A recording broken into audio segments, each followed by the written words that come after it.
cat's night. It's a musical evening. It is a musical Monday. It is the EriDan Film. Oh, go ahead. Oh, I was going to say it's the EriDan Film Festival for Monday, November 6th, episode 176. 176 tonight. Guys and Dolls from 1955. Yes. And South Pacific from 1958, both in color. Going back to the 50s. Back to 50s, both in color, both musicals. Musicals, little romance. A lot of guys falling in love very quickly. Yes. There's a theme. There's a theme of guys who are falling in love really fast. Yes. Yeah. A lot to talk about. It's a double feature, and of course, later we'll be picking a new movie for next week. So, you want to stick around. You want to be a part of this show, and you would do that at eridanlive.com. That's how you join us, or you can throw your comments. You can throw up in the comments. I'm very interested in the discussion tonight about these two musicals because I feel like while they're from a similar-ish time frame, they're wildly different from each other. Yes, they are 3 years apart is when they were filmed, but they are based in different times. Yes. These were my mother's picks. That is correct. I will read a statement from Susan Rosenberg. There will be no questions.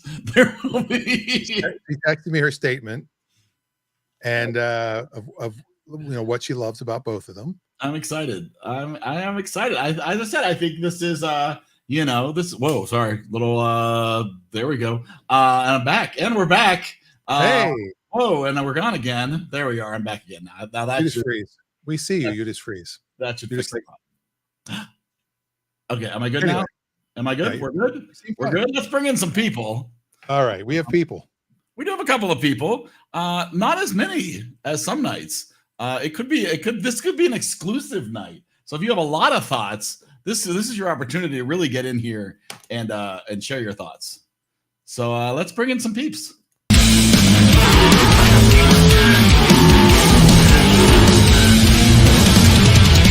Wow. Let's do that again.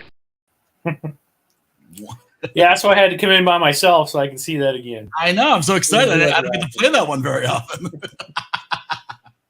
Wade is here with Sans Stacy. I'm guessing she'll be there because I do see space beside you. She should be here later. They went out for their walk. There's some Spacey.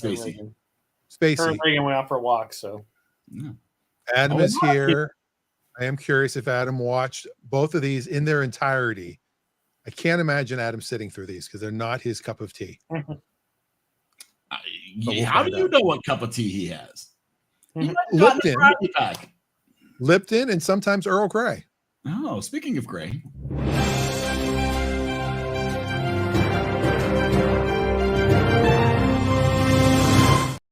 I can only say that because I have no hair. To quote South Pacific, I consider myself by no means through.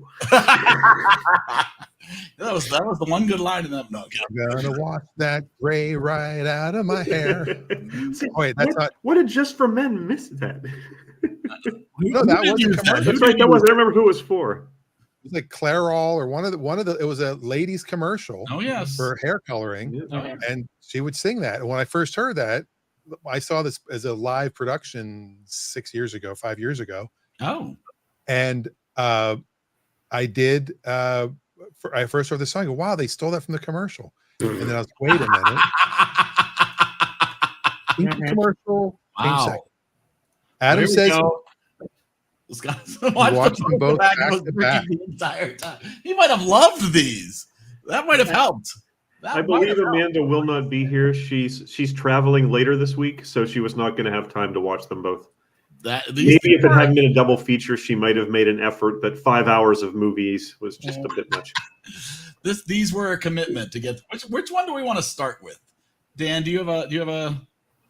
Let me see which order. I think my mother said South Pacific first. Okay, then let's start. Let's hear what we watched them. South Pacific, Good Guys and Dolls. Yes. South Pacific, the one, only, and original. Rosanna Brazzi and Giorgio Tazzi. I'm just going to stop there because it's just going to get worse. Ray Walston. Let's talk about my favorite Martian. Okay. I love Ray Walston. You know, my numbers are way off here. It was really hard to determine because they like did this as like a traveling show where they went around and played the movie in various locations. But I am confident about the Rotten Tomato ratings, 82% and 69% audience. Speaking of traveling shows. Oh, well, there we go. That's Scott? Yes, it's Scott. It's Scott. As a baby, he'll grow. Bring Scott back. What? I see this as an absolute win. God damn it. You could have said, speaking of 69%, and you went with that? God. Wow. Before I forget, by the way, I was listening to a Conan podcast on the way in. They were just actually playing some clips of some of the show stuff. And he was talking with Jenny Slate, and she said she had the worst Arnold Schwarzenegger impression in the world. And she did this really bad line from Twins. But then she said, and Conan goes, and you think that's, and she said, and I did the worst line Conan's ever done in a movie. Conan goes, yeah, I think you did the worst line he ever did in a movie, and that's including all of his dialogue from Jingle All the Way.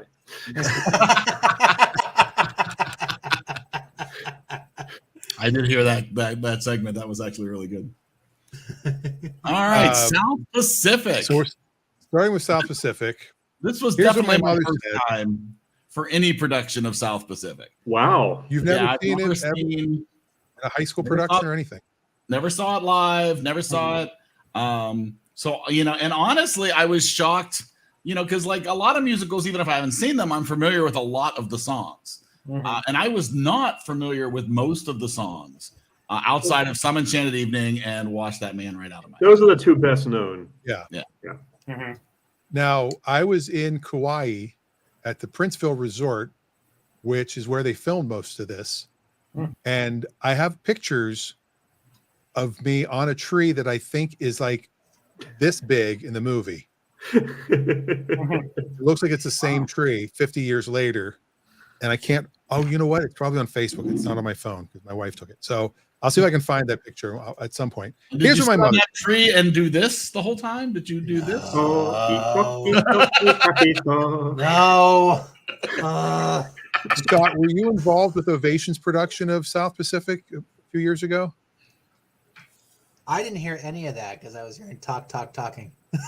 Wow. I'll say it again. Were you involved in Ovation, the local company's production of South Pacific that they did? No, in 2017? No, I was not involved in that. My first production with them was Masquerade, which was a year later. But my amazing friend G, who's also the set designer for our current production, Cinderella, that was the first role she did with Ovation, the mom, and I was told she killed it. Oh, she was Bloody Mary? Yeah.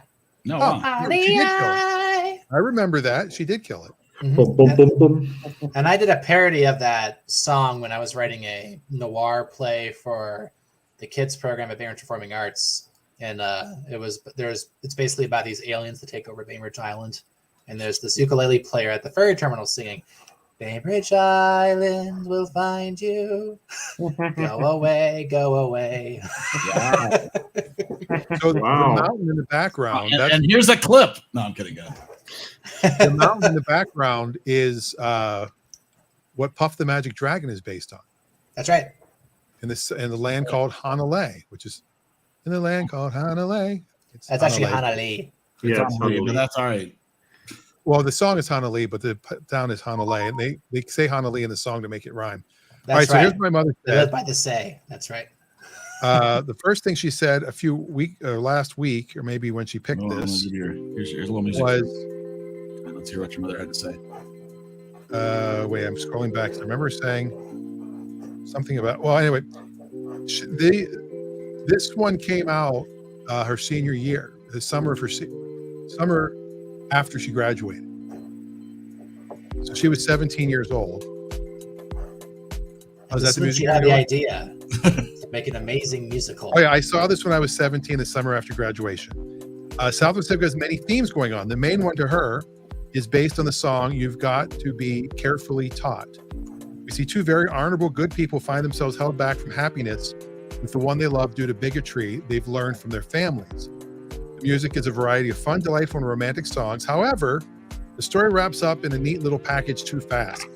No one changes their mind that quickly, forgetting their beliefs they've been carefully taught. So I concur. I did appreciate the. I'll turn off the music. I did include the inclusion of that song. I thought was really pretty impressive, because very rarely do you take one of your major characters and go, "Hey, she's racist." Wouldn't that be an amazing number though? And if you read the background of that, Rodgers and Hammerstein got a lot of pressure to pull that song. There were lawsuits filed in some states. There was all kinds of pressure, and they both said, if the show's a flop, it's a flop. But we're not going to pull that song because that song is the core of the show. Yeah.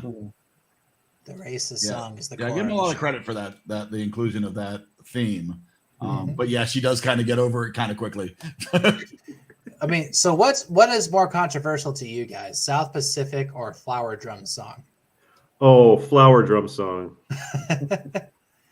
Although we have a common theme because you have the same actress who played Bloody Mary in both. That's right. I'm not familiar with the other. Flower Drum Song is one of Rodgers and Hammerstein's lesser musicals. It's best known for I Enjoy Being a Girl. Ah, okay. That's the big song that came out of it, but it's okay. It's not great. It is a good. Sorry, someone hit me up with something. It is honestly like a very beautiful show. Yeah. And the movie gets a lot of artsy Oscar noms. I think this one might have 2 actually. I really did not appreciate the filters. You know, I know there was a lot of controversy in the day about that, and that the director hated them too. They actually wanted it to be subtle, but then apparently the studio through and made it lots less than subtle. And apparently in 1999 they released a version with none of the filters, but I was not able to find that version. Yeah, it would have been better without the filters, or just very, very subtle filters. Yes. But it hits you over the head with it. I mean, you can tell, oh, the song's about to end. There goes the color. Okay. Yes. And the excessive vignetting, the white vignetting around the scenes. Just very distracting. I do love Ray Walston in this, though. I love him in anything he's in, though. I mean, he's been in so many great music. I mean, he was in Damn Yankees, plays the devil. I'm just not used to him as anything but My Favorite Martian. I know. It's always funny when you grow up as a kid and you see My Favorite Martian. I felt the same way about Fred McMurray with My Three Sons. You know, that's what I grew up thinking of Fred McMurray. And then you see him in these old films like The Apartment and Double Indemnity. It's like, this is just crazy. Yeah. Weird, right? He's not that way. Shirtless. Well, Ray Walston also. My Favorite Martian to be shirtless with a tattoo. What about he was also the guy in Johnny Dangerously, who got hit with the newspaper. I can see. That is correct. I can't hear, but I can see. He's also one of the only 2 people they let do their own singing in this movie. The other being Mitzi Gaynor. So much overdubbing. Oh, massive. Yeah, a lot of dubbing. Which is amazing contrast with the next movie. We'll get into that when we get to that one. Yes. And I kept thinking of Gloria Gaynor the whole time. I'm like, I Will Survive? You gonna sing I Will Survive? Yeah, well, they're in World War II. It's great to think I will survive, you know? Yeah. I'm trying to find I've never read the original Michener, though. I should. Yeah, I was happy. Having seen the live version, a local production of it, and then seeing it this way was kind of cool. Yeah, I do wish. I think Mitzi Gaynor does a great job. I'm not going to criticize her, but I do wish they had let Mary Martin reprise the Broadway role because I just love Mary Martin. Yeah, the only role was Bloody Mary. Yeah, she was. Ray Walston had been in a London production, but he wasn't from the Broadway. Yeah. I'm having issues. All right. She really tried to push her daughter off pretty quick, though. Yeah. Well, she's got a chance to get her daughter hooked up with a rich guy or a guy who'll maybe take her to America. You can't. Apparently that scene, which it's really interesting the way they filmed the romance between the two of them, because it was very clear what was going on, but it was just subtle enough that if you were a kid watching it, you really wouldn't pick up on it, which is a really fine line to walk. My wife was like, her hair was down. They Well, and when the mother leaves them together and closes the door behind them, you know what she was going. Such aggressive kissing, though. Did you notice? Like really People kiss back then. the women. And the actress, she was only 18 when she filmed that. And what I read was she didn't speak English yet. So she spoke French.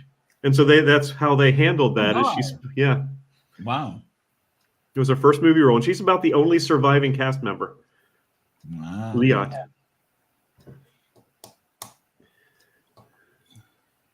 Very And interesting. they killed off what's his face. If you have any questions, any statements in the comments? Adam's got a few. Again, it's a musical. Once again, there's the little plot. I think there's a little more than little, but Yeah, I think there's a pretty significant plot. I mean, there may have been 2.5 hours of plot, but there was certainly 90 minutes of plot. And yeah. that's a perfect way to put it. If they take the music out and make it just a movie, there's plot. Mm-hmm. Yeah. I can't find this picture. Oh well. And the other thing I like is this is sort of in contrast. They rearranged the order of the acts from the stage show. I read that. I thought that was Which is interesting. very odd. I don't know why they would have done that. Well, I don't know. I think I agree because they say that basically the first song before in the musical is the little kid song. Yeah. Right. And this starts with Ain't Nothing Like a Dame. Yeah, which is a bit more of a a grab your attention kind of song. Right. Yeah. Exactly, Rousing. right. Although it did make me question the use of the word dame. Because now, you get Dame Judi Dench. Yeah. Fine. But if I refer to my wife as a dame, I don't know if that would go over well. Dame Edna. Or Dame Edna. May she rest in peace. Mm-hmm. I've told that story when the guy that played Dame Edna was in the bathroom after an episode of Ally McBeal that I was an extra on. Nice guy. That's all. That's a TV appearance drop. Is that what that was? It's a Dame drop. I was filming. Giving us that really earth-shattering news that this guy occasionally went to the bathroom. Oh, it was a Dame drop. Oh, there you go. That's all I got. I got a fart and a rim shot. That hurts. Yeah. My mother does want to mention also, don't forget, it did have an intermission. Yes, it did. It did. And as I have it playing, Margaret comes in and she goes, "Is there supposed to be no picture?" It is In interesting. the beginning, there was no picture. Yeah, at the intro, there's the long intro of a couple of minutes with just the entry music with no picture. It's like, well, that's sort of what they did in those days. Yeah, I was wondering about that because I was fast forward and Stacey's like, no, don't fast forward through the song. And it's like, oh, okay. Yeah, they should have put something up. Yeah. So Stacey watched it with you? Yeah. Yeah, we watched it till intermission and she couldn't watch it anymore until we had to watch it a couple days later. But, I do enjoy South Pacific. It's not my all-time favorite Rodgers and Hammerstein musical. Mm-hmm. I'd probably put 2 or 3 others above it, but it's definitely among their top half. Yeah. Yeah. It's definitely one of them. Yeah, I can definitely see why it was popular in that time era because of people in World War II. And yeah, I mean, you're talking less than 15 years after the end of World War II here. So people could relate. And, when you're in a war situation like that, you do a lot of stuff like, what Ray was doing, on the side and things like that. So that happens. And I did think the cast was good. Yeah. I think it's interesting that between both of these musicals, there definitely seems like there might have been a thing in the 50s where they're like, we're going to show you other cultures because, maybe you just don't get the chance to leave Idaho very often. And so let's show you Cuba and let's show you. It is another interesting contrast between these two films that South Pacific is a gorgeous shot on location, cinemascope, panorama. And Guys and Dolls is deliberately filmed on sets that look like a stage set with very cartoonish, exaggerated sets design and everything. Absolutely. Yeah. Yes, and I'm sure any shots of Cuba would look exactly like Cuba now. and guys always do dance with their head resting on the woman's chest like that. That's common. Yeah. And then the guy walking around like this. It's exotic. My mom also says they used to, in the movies back then, they would sometimes show the orchestra playing. Mm. The movie was shot very well, says Adam, and he is correct. Cinematography-wise, and I'm not sure where Scott went, but cinematography-wise, there he is. Oh, he disappeared again. It's great. It's great. Oh, that's all you had to say. All right. Drive by. Right. I'm gonna pull him out again. There you go. Cinematography-wise, it is an extremely well done. It is. It's very well shot. It's a beautiful. Well, and we actually watched, just because I hadn't watched it before, I watched the Todd A.O. version, which is the version that they filmed side by side with the CinemaScope version. So it's not much different from what I've read. There's slightly different framing on a few shots and things like that. But I was just curious to see if there was any real noticeable difference, and there wasn't. That's the version I watched on Amazon. They had both versions on Amazon. Well, that's the one I watched. The Todd A.O. version. Todd A.O. A.O. Todd AI version is what I watched. Not the AI version. Everybody was Todd. They just replaced everybody with a guy named Todd. Yes. And Ed McMahon kept going, Ayo. Todd. All right. We're going to do this. Noogies. Yep. It's time to rate one. Let's rate uno. All right.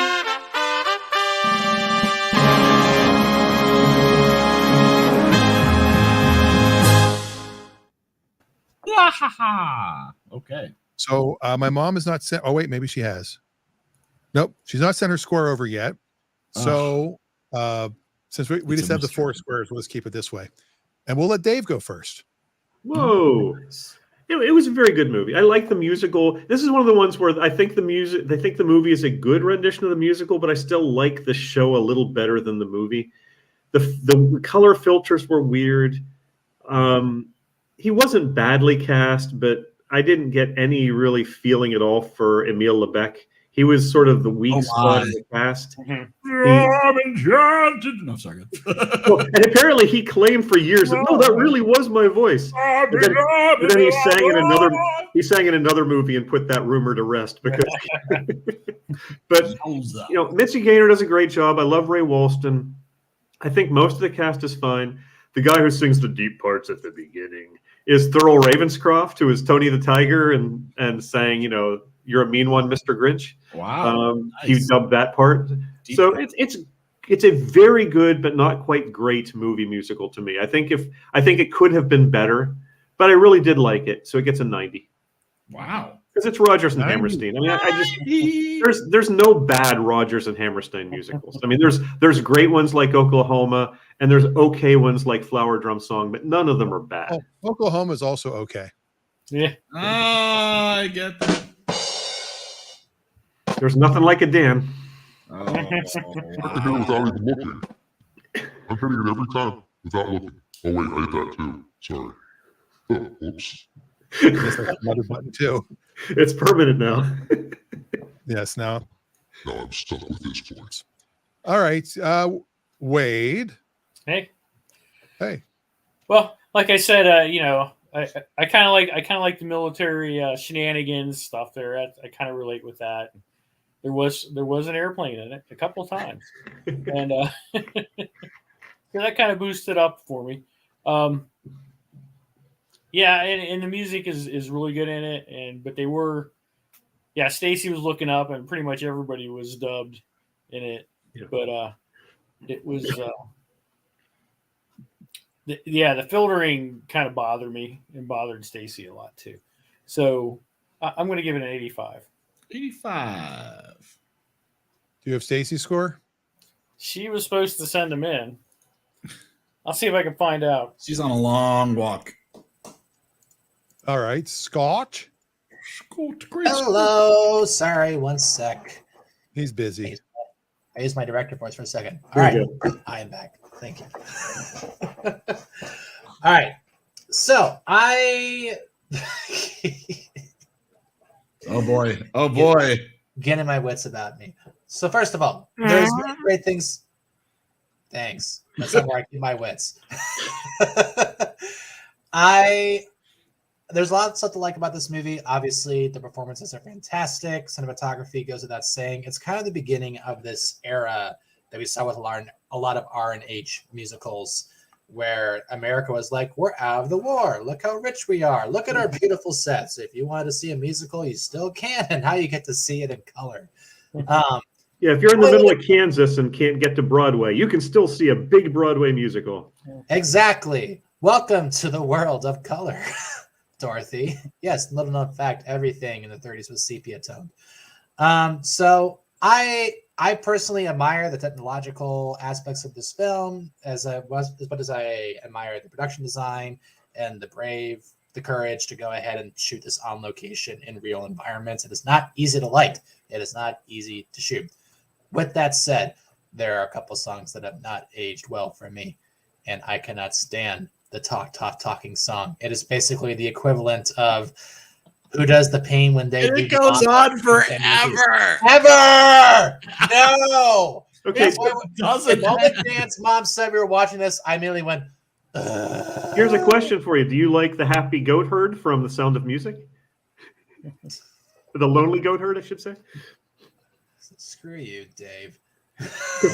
That's sort of Rodgers and Hammerstein and almost most music, whether it's often, there's often one really sort of wacky song in a lot of their musicals.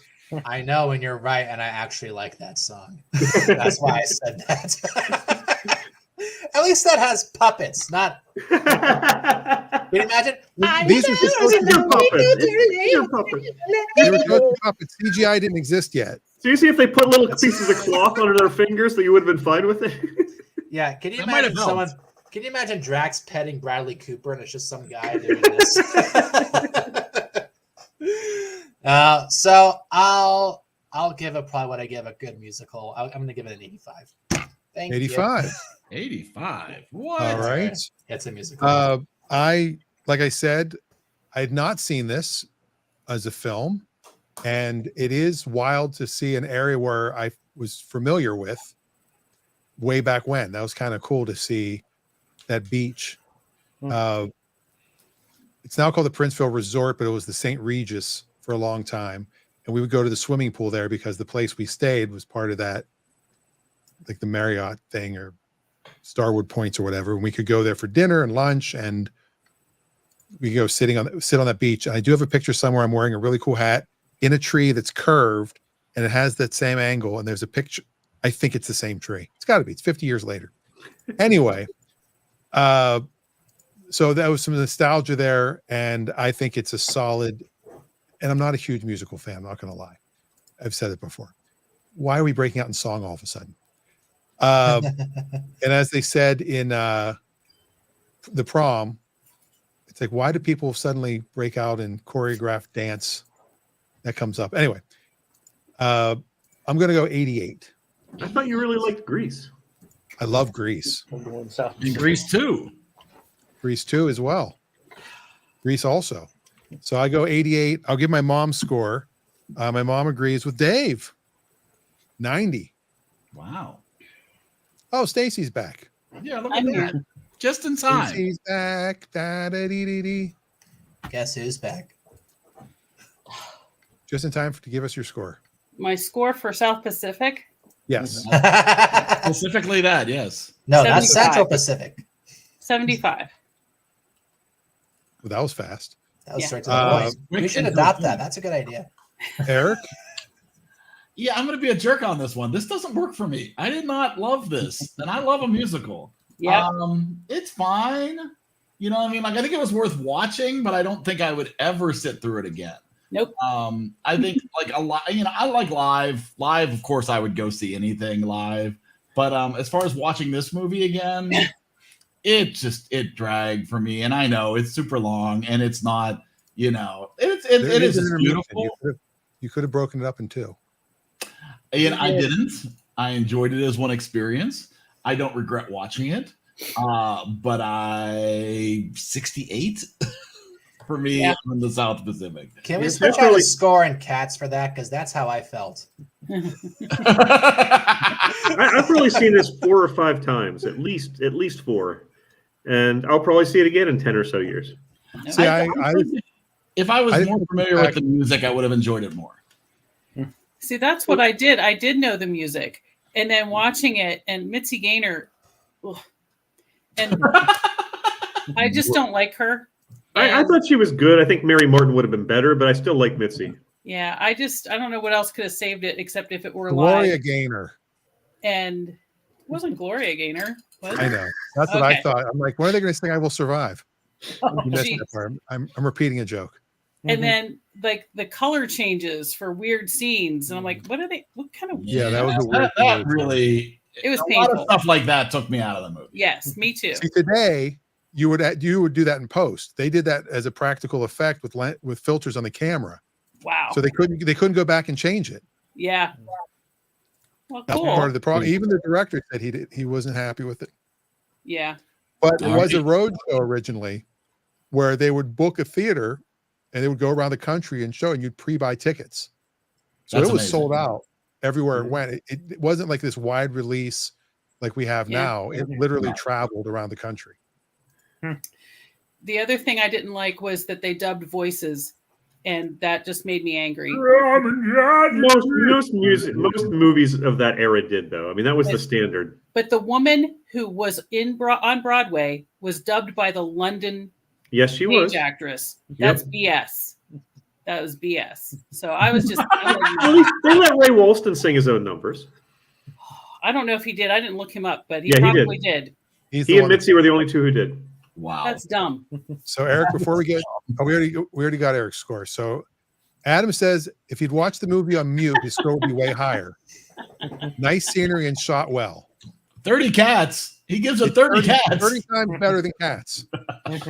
Which equals about Really 3 yellow Again and submarines. again. Amazing. All right.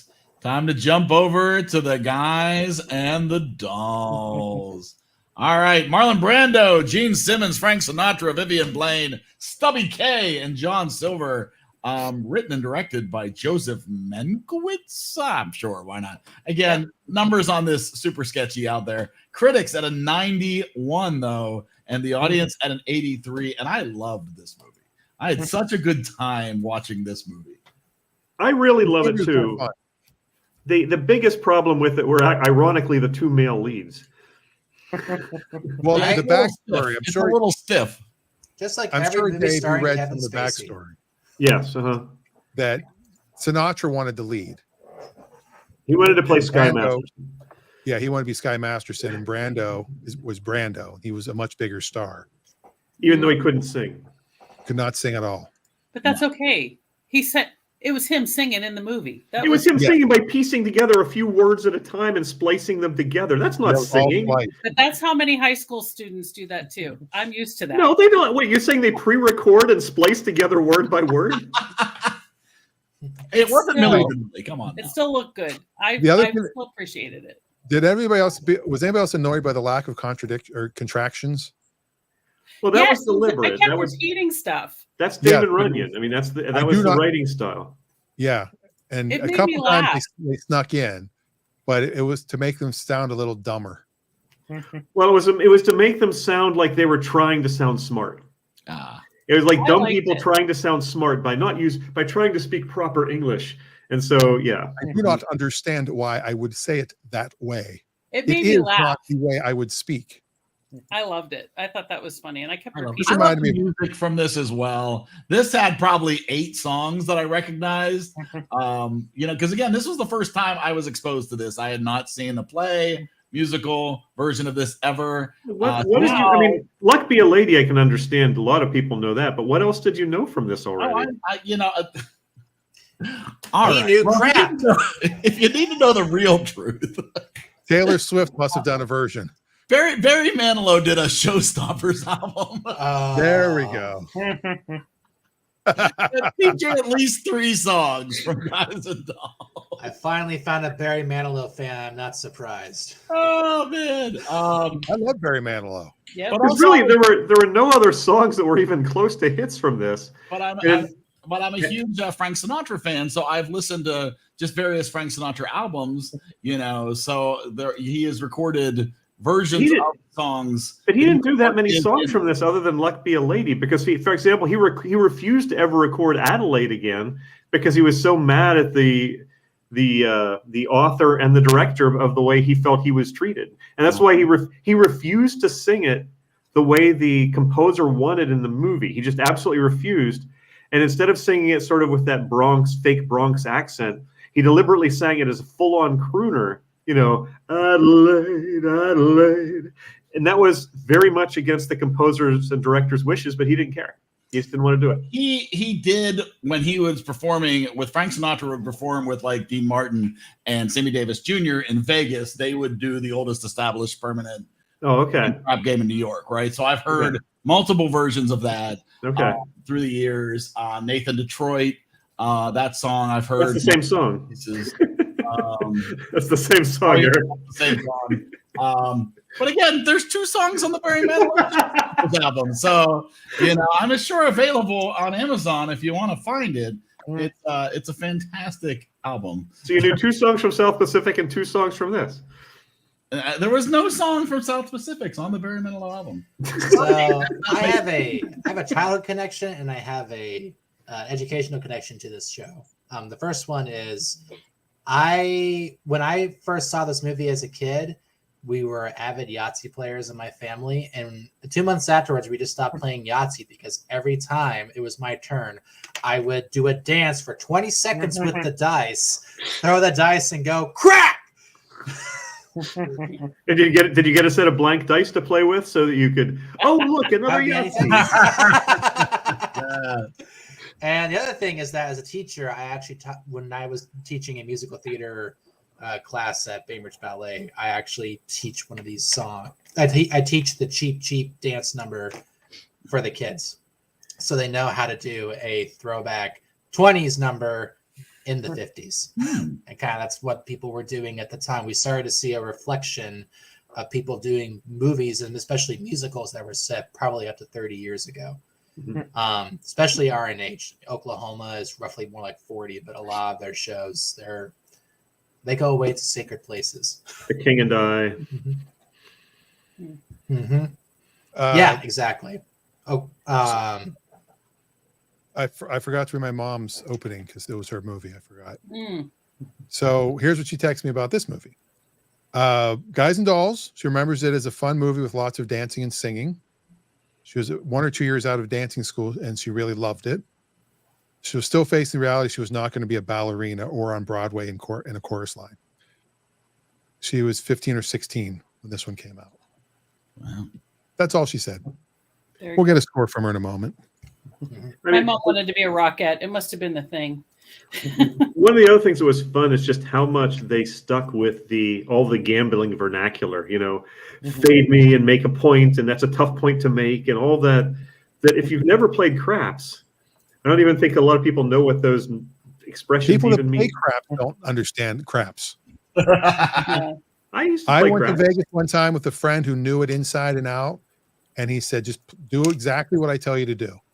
And he would do one thing and I would do another thing. And between the two of us, we ended up winning a lot of money. So I was like his and I had no idea. He goes, put 20 there. Okay. Okay, move it over there now. Okay, you won 50. Now move that over here. Okay, split it in half. Put 2 here. Put this there. And like whatever. And then next thing you know, we're eating sushi and having a nice dinner. Well, there you go. So Dan, do you remember a Harry Anderson special that they used to play on like Showtime or Cinemax or whatever? It was wild for me because I was obsessed with this magic comedy special from Harry Anderson growing up. He quotes this movie in the special. I didn't know that's where it was from. That's what I was familiar. I didn't realize that either. The whole thing of someday a man is going to come and with a brand new deck of cards and you're going to have a cider in your ear. I'm like, wait, this is the speech from Harry Anderson, not the speech from Harry Anderson. Turns out, from Guys and Dolls instead. It's too good to be true. Sometimes it's Could be. you have to know your Danish from your strudel and your cheesecake. Oh, wow. Oh, and the way I did love reading about Brando deliberately flubbing his lines in that scene because he knew how much Frank Sinatra hated cheesecake. Cheesecake. Just to force him to eat spoon after spoonful of cheesecake. And they cut. Frank was sick from eating all the cheesecake. So the next day they did it first take and got the scene done with. Fantastic. There you go. Barry Manilow Showstoppers available on Amazon right now. Not a sponsor. Be sure to check that out. I'd be willing to bet I can find 10 copies of half-price books for $1 each. So if Well, not that's the Goodwill. delivery date. It's November 20th to December 19th. That's a big window for delivery date. You get it in time for Christmas. This is the order today. You'll have it for Christmas. But Brandon has a lot of stories about food on set. Like, do you know? Did I ever tell you the story about Streetcar Named Desire and the coffee grounds? Not that I recall. Did he have all his lines in there? So this is actually when he was on stage for that movie. The paparazzi were specifically told, don't take pictures with flash during the show. And during the scene where he's on the table for breakfast, he walks to the front of the stage and one photographer goes right in front of him. He closes his eyes, he's still talking, still acting, goes to the kitchen, grabs the coffee grounds and actually throws it out the window onto the guy with the camera. And he did not get bugged with that ever since. I was just like, thank you when I heard that story. I like We've that all story. been there. There's the stuff that they had to do in live stage shows. There was who was the actor who was with Josh Gad in the original production of Book of Mormon? I can't remember his name. He was on one of the talk shows recently talking about how he gets on stage and he just completely blanks. And he just completely skips like 4 pages of the script and picks up at the wrong spot. And the anchor, the talk show host is asked, so did Gad cover for you? He goes, not really. He turned to me and goes, you don't know where the F you are, do you? Talk about not picking up your castmate. Oh my God. Andrew Reynolds. Yes. Yep. Adina Menzel. No, I'm sorry. To me, the best parts of this show. I love the show and I love the music, which not everyone will. I recognize, but the casting. Gene Simmons was amazing. Not of Kiss. No, not of Kiss. I was disappointed because she was not a singer either, and she managed to do her own numbers and did a tremendous job. She really was very good. Vivian Blaine, who came from the Broadway show, was excellent, as was Nicely Nicely. And I love Stubby K. To me, Stubby K's rendition of Sit Down, You Rock in the Boat is the highlight of this movie. Yes. Fantastic. And that's another song that I knew. That's another song that I didn't know going into this. Barry killed that one. I'm sorry. Every time I hear Gene Simmons, I think of Richard Simmons, and now I'm imagining him in that part. Now I'm imagining Gene Simmons doing with a fro, the Kiss Gene Simmons with a fro doing a exercise show on TV. For 7-year-old people. So I used to have a joke in my act because Gene Simmons did a liner for our station in New Orleans when he was a guest on one of the shows, and he said, "This is Gene Simmons of Kiss. You're listening to Fast Band Global Cast." And it's like he had to say Gene Simmons of Kiss, like we thought it was Gene Simmons from Spartacus. I told that joke on stage at the Laugh Factory, and Jeff Garland was on right after me from Curb Your Enthusiasm. And afterwards, he's like, "You're funny. That whoever does Gene Simmons from Spartacus? No one even knows who Gene Simmons actually is." I'm like, "Oh, I should have said Guys and Dolls. Maybe it would have been funnier." Apparently, the feuds between Sinatra and Brando reached the point where they weren't even talking to each other. They would always talk through intermediaries, and they just couldn't stand each other. And today, they're both dead. See, what good did it do? Whoa! Exactly. Too soon. Well, somebody said what one of the lines was actually somebody asked Brando about what will Sinatra say to God, when he dies and he meets God in heaven? What will he say? He goes, "I hope he's too pissed about losing his hair." And this is back when he was wearing his, I guess he always wore a piece. I don't think Sinatra ever showed it bald. Reagan noticed that immediately. She said, "That's he was wearing a hairpiece in this movie. I fake think. hair." Yeah, it's Sinatra. He always wanted to be a movie star. He's one of these guys that he was one of the top singers in the world for years, and yet he always wanted to be a movie star. And he was good. He did Manchurian Candidate and a few other good films, but he was never a big movie star, and never could quite pull it off. And I think that always just was like a burr under his saddle, which is why he was so upset that he didn't get Sky. On the other hand, the director wanted Gene Kelly to play Sky Masterson, and the studio that he was under contract to wouldn't loan him out, and that would have been amazing. Oh, that would have been something else. Well, here's the line. He said, and years later, Brandon of Sinatra, Frank's the kind of guy, when he gets to heaven, he's going to give God a hard time for making him bald. I'm going to too. There's a big assumption there that Sinatra's going to go into heaven, but anyway. And then Sinatra. I mean, it's in his name. It's Sinatra. Hey, he can play any role. He loathed the non-singing Marlon Brando for getting the starring role, while he got the lesser part. His nickname for the sometimes barely comprehensible Brando was Mumbles. Yes. Yes. And they actually, but to sort of as a concession to Frank, but also I'm sure just because they thought it would work, they did expand his role in the movie. He wasn't in the original stage show. He didn't sing on the Guys and Dolls number. Oh. He was not one of the singers in that, but they put him on that to give another Sinatra number. Mm-hmm. Isn't Guys and Dolls the movie that's also featured in Wall-E? It's been too long since I've seen Wall-E. No, I don't think it's Guys and Dolls. It might be here's the other, Hello, Dolly. Here's a good Maybe technical aspect. Scott will like this one. It might be. The director Good. objected to Samuel Goldwyn's insistence that the film be shot in CinemaScope because of what he called the format proportions. And he was not happy with the result. When you've got to fill a CinemaScope screen, everything spreads out. On that screen, you have twice as many gangsters, twice as many twirls, twice as many intricacies. Yeah, in other words, twice as expensive. Exactly. Right. But it's the form of a dollar bill, the height and width. That was CinemaScope. One thing I think this show and this movie does a tremendous job of is the opening, because you set the scene in the same way that Oklahoma, with the opening number, sets the scene for the show. Oh, there's a bright yellow haze on the meadow. You got the panorama of the cornfields and everything, and you're setting the stage with them walking down the street and all of the vignettes going by of all of the characters that live in this highly stylized New York that never was. Tells you where you are. And in one song, the world you live in, which I think is tremendous. And kind of set the bar for a lot of Disney musicals down the line, too. Beauty and the Beast, The Lion King, Notre Dame. Oh, the boxer. The boxer with a rubber spine, yeah. So how much of this is Gene Kelly, too? Like, this is totally from American in Paris. Yeah, this is where Gene Kelly would have been so great in this, man. Yeah. Right? Wall-E featured Hello, Dolly. It was Hello, Dolly was what the music. Thank you. Okay. Close. Hell, oh, Dolly. I kind of appreciated the set aspect of this, right? They committed to stylized, yes, a very stylized New York. I like that too. I like that about it. I think, and they committed to it well. I thought those are very, very roomy sewers. Mm-hmm. Yes.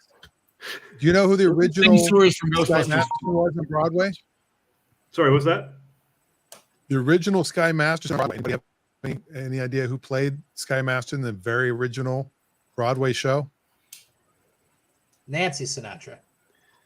Robert Alda, Alan Alda's father. Yes. Oh, wow. Another interesting. Stubby K was in touring companies of Fiddler on the Roof, playing Tevye. Oh, wow. Well, Stubby K was the original Nicely Johnson in on Broadway as well. Yeah, he was. Yeah, they brought over several actors directly from the Broadway show. That's funny.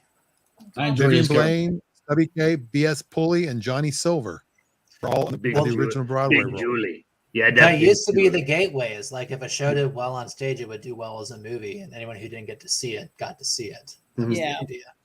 And then West Side Story changed all that because now it's also about how something is shot, and you can take liberties and change the order of the songs around. It is interesting how the Rodgers and Hammerstein musicals, like South Pacific, like The Sound of Music, like Oklahoma, are these big location, gorgeous, CinemaScope pieces, whereas so many of the others, like Pajama Game or Guys and Dolls or The Music Man, are much more like a stage show taken to the screen. Well, that was one of the two ways they did it, right? Like because the movies were trying to compete with TV. TV was this big, and you couldn't see any of the colors. So you had to turn it on 2 minutes before you had a picture. Right, exactly. So you had to either push it completely into taking the audience to a whole other world, or taking them to some exotic place because globalism was coming back again now that we're out of World War II. So. Yeah, it's a flex. Either you're building something from the ground up or you're taking people away to a place they've never been before. And usually if it was the latter, it was some sort of other country that was not American. Oklahoma is probably one of the few exceptions to that. Wow. Yeah. All right. I guess how we score? Yeah. Yeah, Carousel was actually shot in heaven. Good point, Dave. Only part of it. Yeah. The part where he doesn't slap somebody. My mom texted me the school that she went to a year or two before this was the Gene Kelly Dance Studio in Pittsburgh. Well, they still give out the Gene Kelly Awards every year. Yep. Yeah. They do the same thing for the toupee stores. And the Gene Simmons Awards. Yes, the Gene Simmons Awards. Where they spit blood at you when you come up for your acceptance speech. when Gene It's Simmons a giant tongue. It's a metal tongue. By the way, this is here in Seattle right now as we speak, and I didn't go to the show. It's the last time ever performing here. Oh, sure it is. Wow. This time. How many farewell tours of Kiss and The Who and Leonard Skinner? Oh no, the endless. Although technically they were at the Tacoma Dome last time. This time they're at Climate Pledge Arena. I mean, the Eagles were doing their Hell Freezes Over tour in 1979 or 80, and they've toured how many times since then?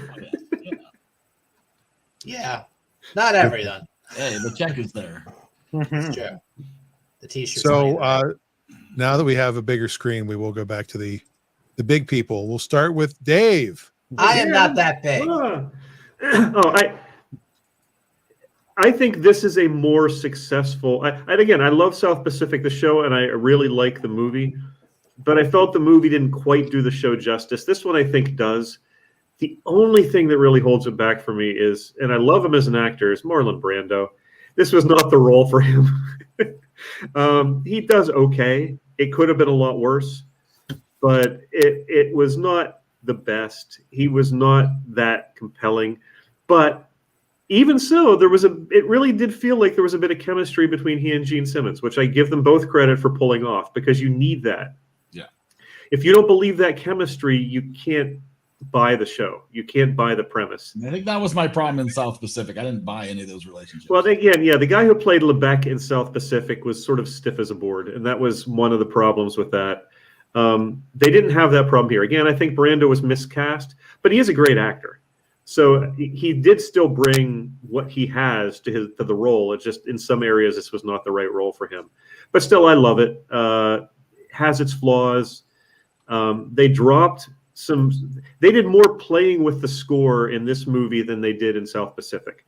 They dropped Bushel and a Peck. They added the Adelaide song. They changed around the music a lot more from the stage show. And which I wish they hadn't, but I get it. But so that pulls it back a bit, but it still gets a 92 for me. 92. All righty. Let's go over to A Guy and a Doll.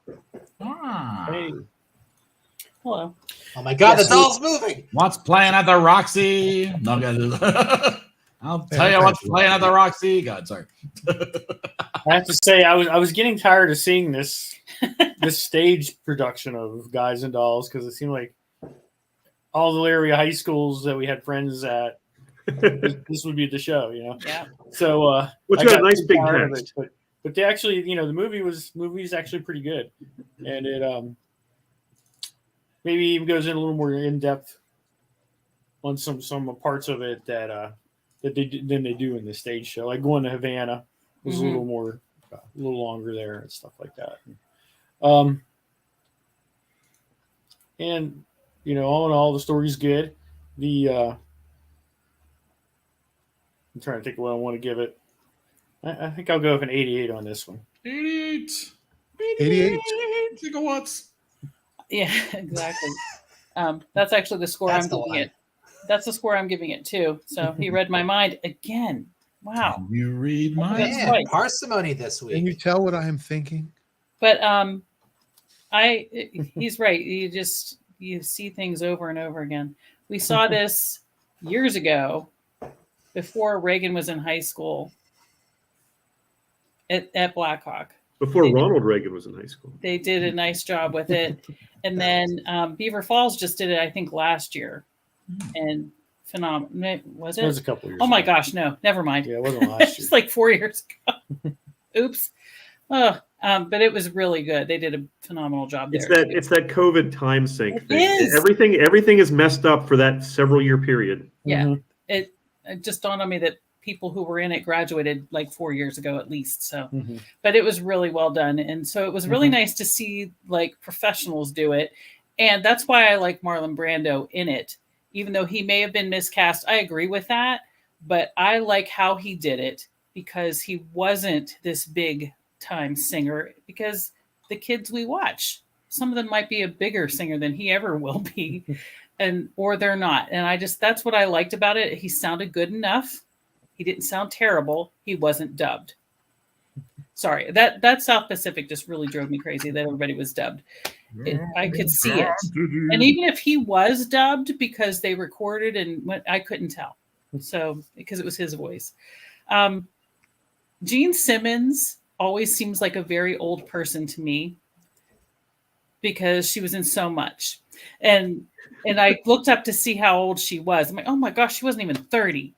Poor lady. But she did have that buttoned up prim look that sort of makes her look older than she is. And that's part of it. But the last time I saw her in anything was North and South, that miniseries in the late 80s. So she was old then, and she still looked great. Apparently, I didn't realize it. So yeah, and Stubby K, that number was fantastic. That is an absolute showstopper, and it's at the right place in the musical too. It's right at the end where you really just yeah. And what I loved noticing about that is that even the people from the mission were singing along too. They weren't just standing aside. It's an ensemble cast, and they're singing along. Sit down, you're rocking the boat too. Oh, I love it. Yeah. So it's fantastic. I just think the music is compelling and awesome, and I don't know. So yeah, definitely an 88. I love when Harry the horse goes, hey, I ain't done testifying yet.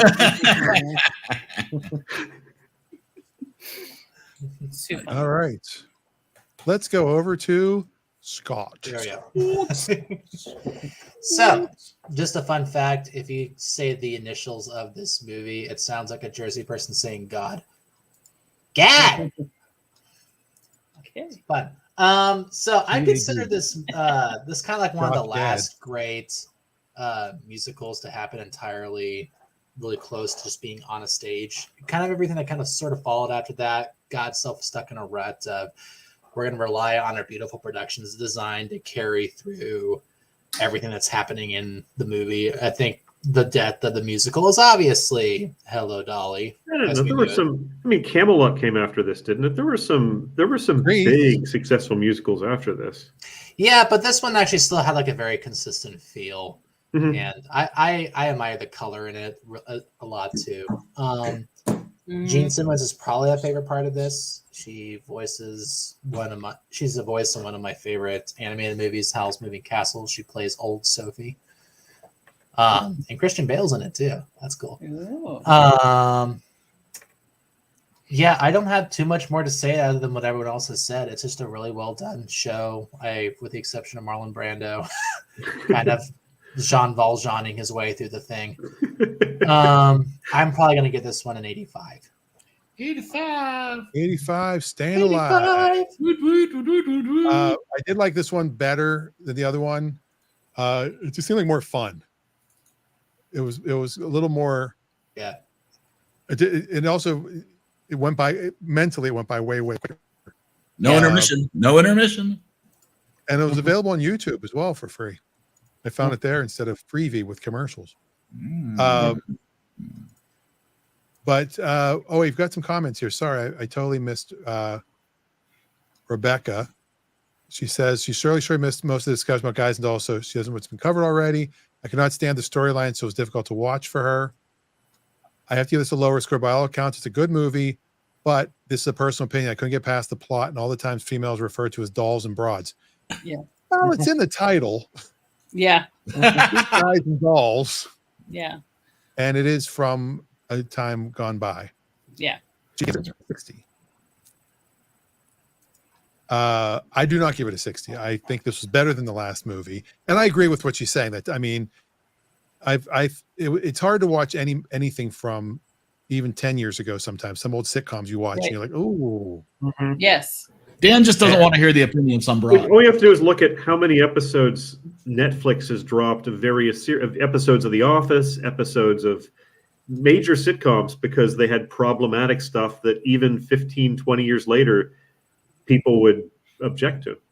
Yes. Yeah, instead of Guys and Dolls, it should have been called Dudes and Dolls. Anyway, I went the other way. Dudes and Broads. I give the last one an 88. I'm giving this one a 90. 90 from Dan. And wait. I think I have the score here from.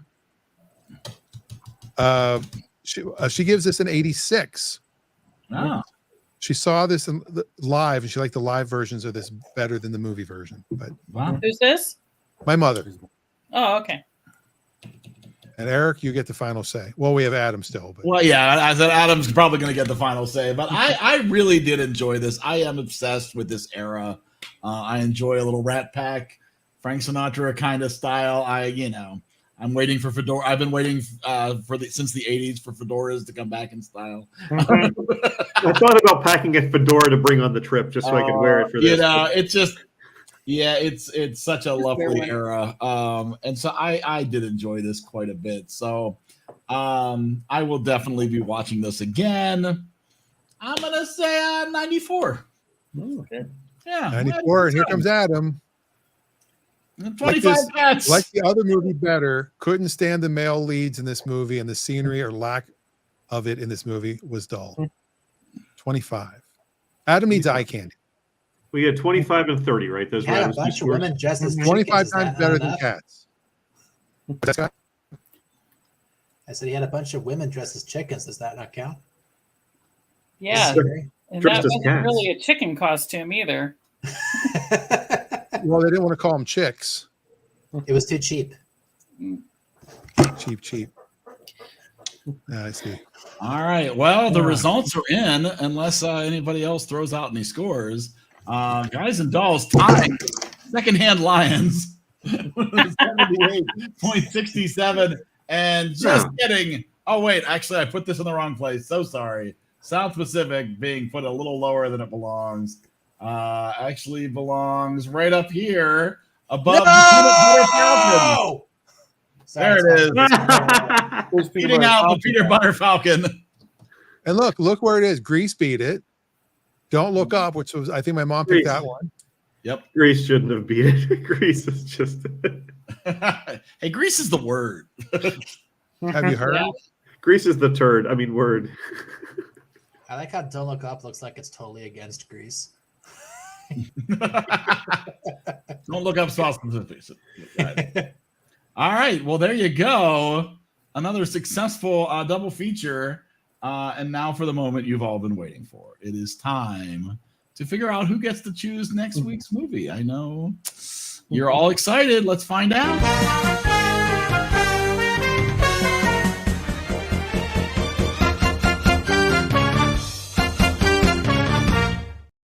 Yeah. Only 2 opportunities this month to choose a movie before. That's one of the reasons I posted the picture of the Elf magazine, because I'm thinking we're getting really close to picking holiday movies here. Oh yes, we are very close to holiday movie time. Before we have spin, 2 weeks. By the way, I agree with Adam in the comments. I think Back to the Future 3 is the second best Back to the Future movie. Yes. I don't think it's the second best, but I think it is criminally underrated. There are many things Adam and I agree on, and that's one of them. Who didn't like it when you guys voted on it? Don't remember it. I have to look at the spreadsheet. We didn't have a lot of people back then. It is ranked better than Back to the Future 2. Back to the Future 2 is actually towards the bottom of the list. Yeah. So 3 is rated. Two has some great. 2 has some great pieces to it and some great scenes, but it's just so depressing at parts. And dark. Yeah. I don't know what I gave. I don't remember what I gave them, but I would rescore them 99, 97, 94 in that order. Well, you're not allowed to rescore them because I know. Just watch them. As a demo reel for special effects, Back to the Future 2 is definitely up there. All right. Are we ready? Are we ready? Yeah, do it. Let's figure it out. What's our next movie? Who gets to choose? 2 weeks in a row. Who 2 weeks gets in a to row. hang 2 up weeks in a the row. thing? Grease 2. I'm picking Grease 2. Oh my God, what's going on? All musical November goes to Adam. Adam's picking a musical. Yay! So we now know 1,000% it will not be a musical or a romantic comedy. You don't know that for absolute certain. I will bet a lot of money. I can't think of. And you also know it won't star Will Ferrell. Yeah. God. Hope you guys are ready for the producers. Yeah, there we go. If you pick the original version of the producers with Zero Mostel, that would be wonderful to pick. Love that movie. Scott had 20 spaces on the wheel. Adam had 4. Adam just picked not too long ago. I know. That's what I'm saying. If you took a machine of some sort with an algorithm and you put in pick a movie that's not a musical, doesn't have Will Ferrell, and is not a romantic comedy, it would probably spit out exactly what Adam's about to pick. I was literally the space next to Adam. No. Scott, you missed it by literally a sliver. Wow. All right. Literally. Let's talk about what else you've been watching.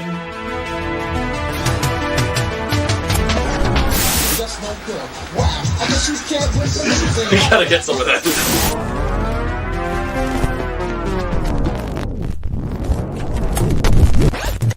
Eric. I didn't see enough of that. Did you ever get some of that, Eric? Oh, I got some. Oh, you do have a lot of tape. That middle one's empty. I've been uploading. I will be adding. Middle one is empty. Yeah, I know, but you're lazy, so I don't see you doing anything with that. Oh, Adam's already picked.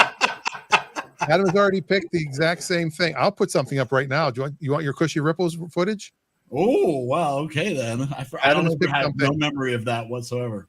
Here it comes. Adam has selected with the first pick Batman from 1989. Tim Burton. That's Michael Keaton, right? Michael Keaton. Jack Nicholson. Oh, here we go. Here we go. Streaming on. Amazing. Streaming on Amazon right now. Cool. And Max, and available for purchase everywhere.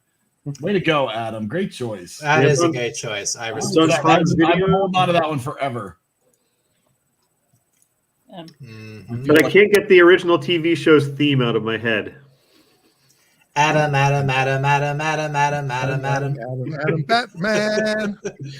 Sorry. And also in honor of Matthew Perry, this was his favorite thing in the world was Batman.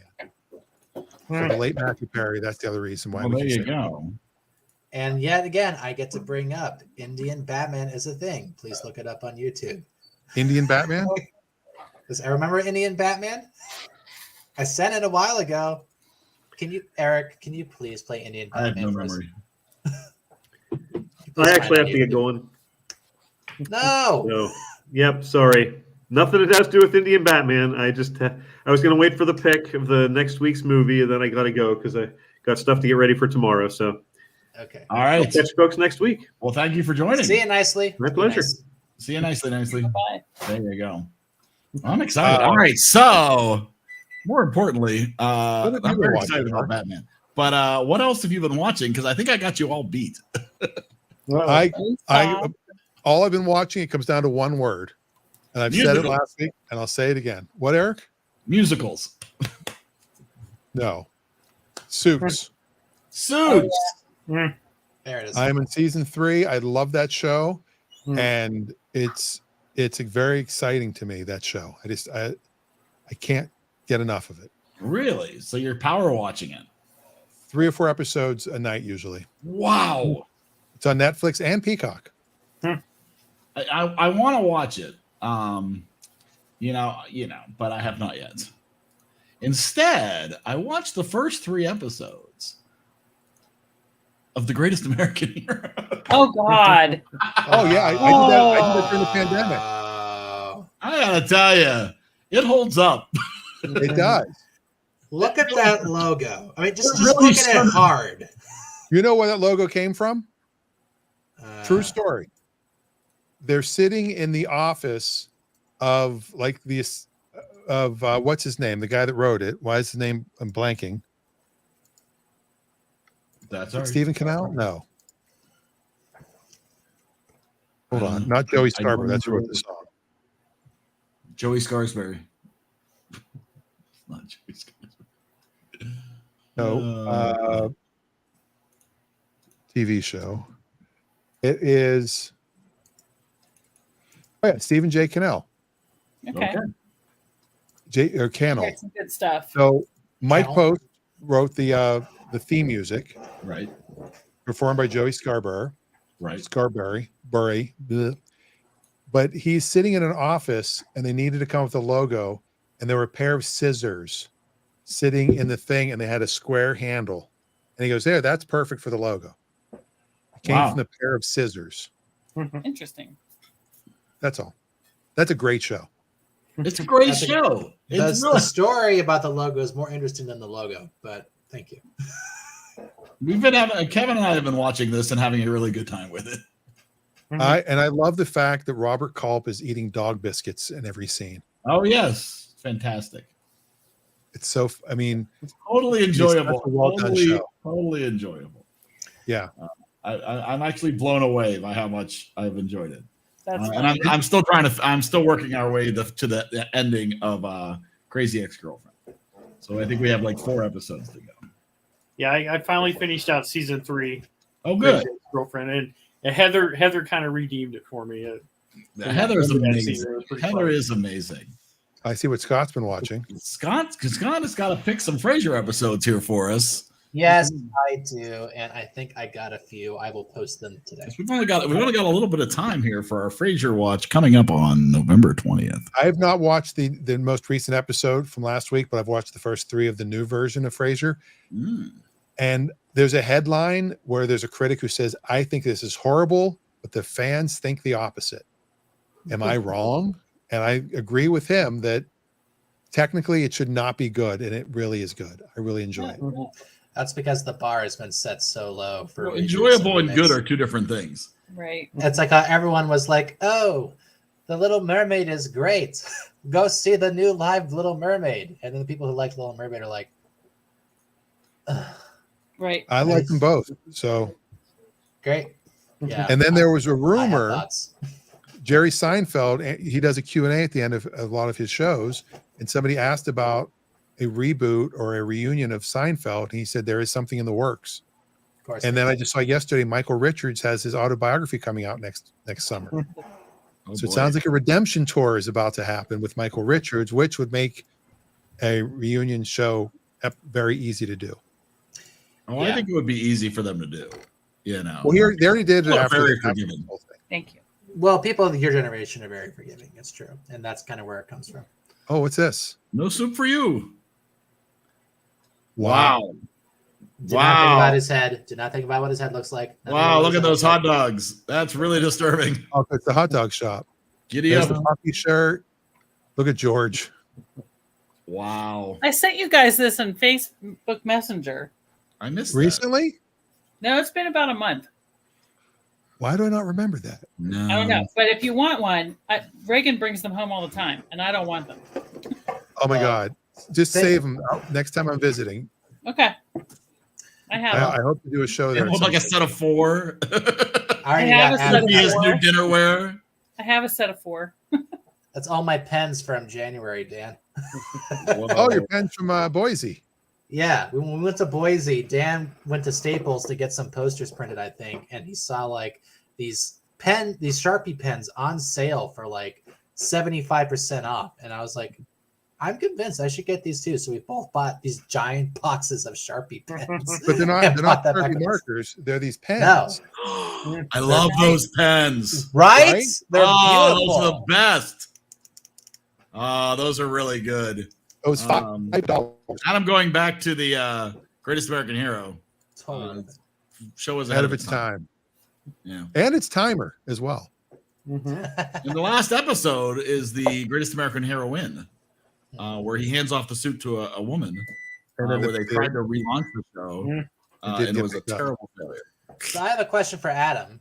If he's picked this movie for November, when we get to December and he gets his pick, is he going to choose Batman Returns? Is that a Christmas movie?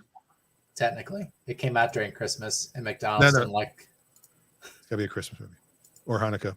It is a Tim Burton Christmas movie, and he's my Nightmare Before Christmas, so that's saying something. This was the Nightmare Before Christmas, actually. I'm excited. It's been a while since I've seen Batman. Me too. I take Heath for granted, but Jack Nicholson, holy crap. Like, he said himself he didn't feel like a movie star until he did that. And he's renowned for making that deal where the 1% of the merchandise is what he got paid. And oh my gosh, what a way to get the dividend. I mean, he's not really doing a Joker as much as he's just doing Jack Nicholson. Yes. Basically the outtakes from The Shining, but he fell into an episode of The Twilight Zone. It still works. It's Yes. still, as you can see, I'm a lot this happier. would be an easy one. Wow. Yeah, I could do a good Jack Nicholson.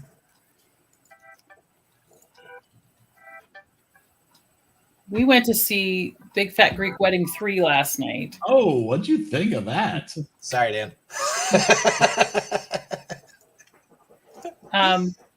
We liked it.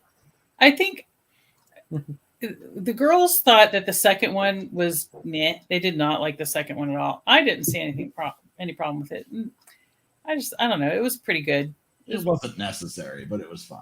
No, yeah, it wasn't. And then when we were talking about Grease earlier, there's a commercial that Santa's in for Capital One. And he's pretty duded up, this Santa, and walking down the street to the Saturday Night Fever music. Yes. I know what you're talking about. It's fabulous. Then when you realize who Santa is. Yes. And then Donna Pescow's in there too. I It's remember pretty cool. her. Yeah. I had to look her up to get her name because I just came up with Angie, which is not her real name. That's a TV show she was in. Doris Roberts was on that show. That's what I said. I said Raymond's mother was Angie's. Wow. Makes sense, doesn't it? Crazy. That's crazy. She plays the grandma in a lot of stuff from like the 80s to the 2000s. Yep. She was in National Lampoon. Lampoon. Do you remember Faye on Wings? Yes. The older lady that worked at the counter? Yeah, She plays the grandmother in Suits. Oh, man. The lead character. And Meghan Markle is just amazing. So, She should have never become a princess. She should have kept acting. Exactly. Connection to Frasier through Wings. There was a producer on that show. Who wants to be a princess? That was also a producer on Frasier, and she discovered she had breast cancer while working on Frasier, and she actually passed away during the first season. And initially to honor her and her work on Wings, they name a character in that movie directly after her, Roz Doyle. Oh, interesting. Mm-hmm. And the new Frasier, the bar is Mahoney's. Right? Isn't that Named awesome? after John Mahoney. I will say this. I love the throwback they make to the last episode of the first show where they have Mahoney in there. Movie.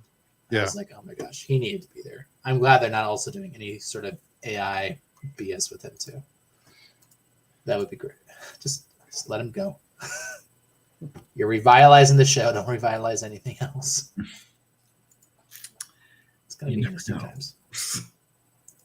It'll happen when we invent the Star Trek whatever that floor is called. The holodeck. Yes. Thank you. I apologize to your generation for messing that up. It's not even our generation. That was ended by the time we were born. That's true. I was talking about the next generation. That's where it came from. The next generation. Okay. You were born. Well, Wade was born. I got to watch originals. Yeah. Well, I apologize to Wade. My God, man. Fine. My God. Wow. Man. It's too much. Too much. Wow. It is never too much to just pause. Inconsistently. Wade isn't sure if that video is real or not of the airplane. I think the hot air balloon being on the thing might make it fake. I thought it was slightly suspect. It's hard to tell with the phones and the guy screaming in the background. Yeah, no. And where would they be filmed from? That's the other question. Oh, and then it just where are they?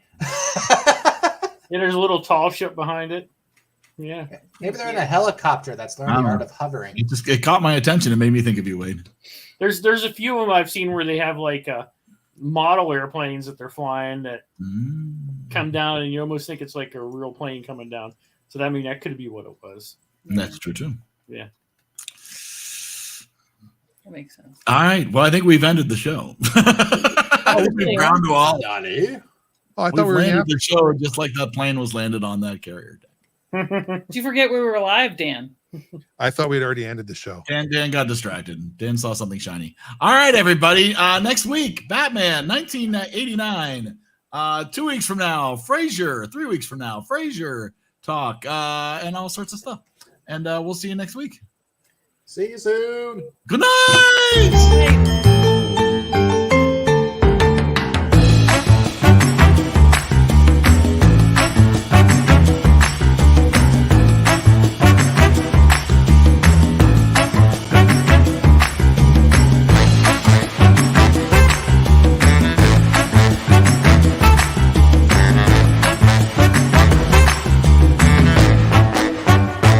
In case I don't see ya, good afternoon, good evening, and good night.